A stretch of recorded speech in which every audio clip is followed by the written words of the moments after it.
I'm writing parts of this post in advance, so I can get this next update up as soon as possible. Jamie just got here and he told me that while he was thinking about what I'd told him so far about this whole thing, he got an idea. He is loosening one of the hinges on the closet door right now, so the door hopefully won't close all the way when the man in the suit leaves it tomorrow morning. The thought Jamie had is that maybe the physical act of the door closing could be what changes the closet back into a regular linen closet again. We're also planning to empty the closet so that we can check again for any sort of mechanism that would allow the man in the suit to enter the closet without alerting anyone else in the house. Jamie, like me, doesn't think it's possible, so he wants to see for himself that there is no other explanation for it.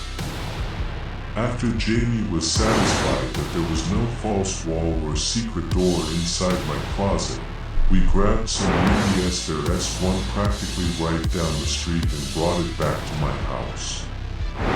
We went back over what we already know as well as everyone's suggestions while we ate, and Jamie suggested that instead of emptying my bookshelf that is about the same size as the closet door and using it to trap or confuse the man in the suit, I should go into the closet and he could put the bookcase up on the other side of the door, closing me inside. Like one of you said, it would be a pretty solid recreation of the conditions, better than just shutting myself in the closet without the bookshelf, since I've tried that already from the time that I was hiding in the closet of that one open house when I was 5, and since I was the one who had the experience, the best recreation would be one with me involved rather than the man in the suit. Our theory right now is that maybe doing that would transport me to wherever the man in the suit is coming from. It's not my favorite idea, if I'm being honest, because it seems a little riskier than I'd like, but I think it's still definitely worth a shot. We'll probably still try to block the man inside too to see what happens when he can't leave the closet, but there are other things that we can use to block the man inside that would probably be more effective and easier to manage. Honestly, an angled chair could probably do it since the floor in the hallway is carpeted, so the chair legs would catch easier. I also tossed out the idea that one of you mentioned about spending the night in the closet to try to catch a glimpse of how the man in the suit arrives appears. I told him my plan regarding that idea: enter the closet just a few minutes before the man in the suit appears, since he seems to appear at almost exactly the same time every day, about 8:53 a.m. Central Standard Time, and wait to see how he manages to get into the closet in the first place. That way we wouldn't have to try to suffer through a night of sleeping in what is basically a tall 2x3 box. Another idea that I think would be worth trying is attempting to touch the man in the suit. I haven't endeavored to make physical contact with him before, and since I've learned that he disappears from photographs after a short time, I told Jamie that I wonder if the man in the suit even has a tangible physical form. Obviously, he can open and close doors, so to some extent, he has to have a form with some degree of tactile presence, but it'd be good to know exactly how far it goes. Jamie says we could also just try leaving the closet door open to see if the man can still appear, or if the door has to be closed for him to be able to enter.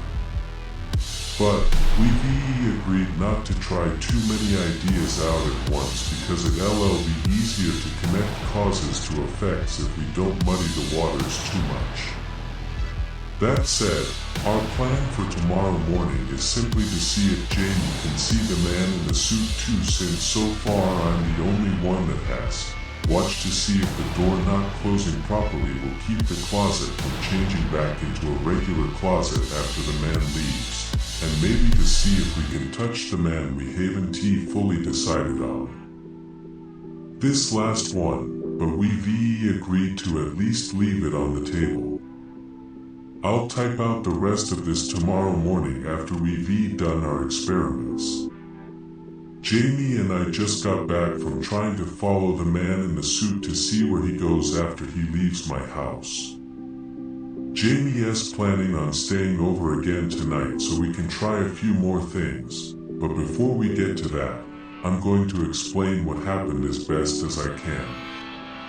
I've called in sick, said I wasn't feeling great yesterday and that it hasn't gotten much better, and Jamie's disc golf tournament looks like it's probably going to get rained out. It's supposed to start storming by around lunchtime, so it looks like we'll have the whole day to go over everything, attempt a few things we can do without the man in the suit, and plan for tomorrow morning.